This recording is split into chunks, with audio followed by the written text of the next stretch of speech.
Okay, so we're back for our basic ratios. You can see over here that I've summarized all the data from the previous video.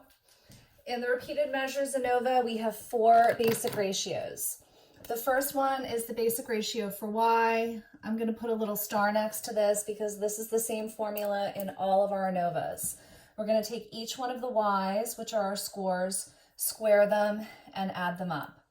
All right, so we have 18 y's here. So we have 18 squared plus 15 squared plus, we're going to add all of these up and square them. So we're going to have 22 numbers in here.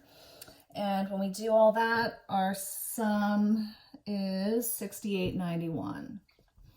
All right, so our basic ratio for y is 6891. Next, we have our basic ratio for a. So the formula for this is the sum of the capital A squareds divided by n. And I've color-coded this for you. So the capital A's, these are our 3 column sums. All right, so we have 111 squared plus 99 squared plus 135 squared. And we're going to divide by n, which is 6. And that equals 6724.5. All right, and the repeated measures ANOVA, we also have the basic ratio for s. So this is the sum of the capital S's squared divided by a. Right, and the capital S's, those are our row sums. We've got 6 of those. So we have 55 squared plus 49 squared plus 63 squared plus 72 squared plus 56 squared plus 50 squared.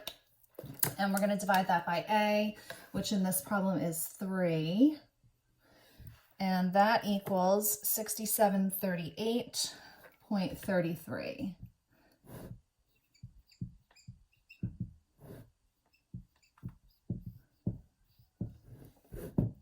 All right, and then last but not least, we have our basic ratio for t, which is t squared. Remember, t is our grand sum. T squared divided by a times n. So our t is 345. Don't forget to square that. And we're going to divide by little a times little n.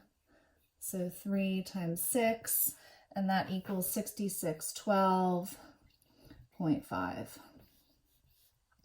All right, so before you move on, you want to make sure that you do your checks.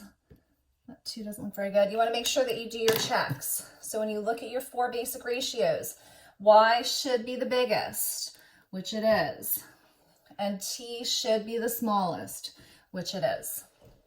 All right, so feel free to pause this at any point, and we will move on to the sums of squares and hopefully the degrees of freedom in the next video.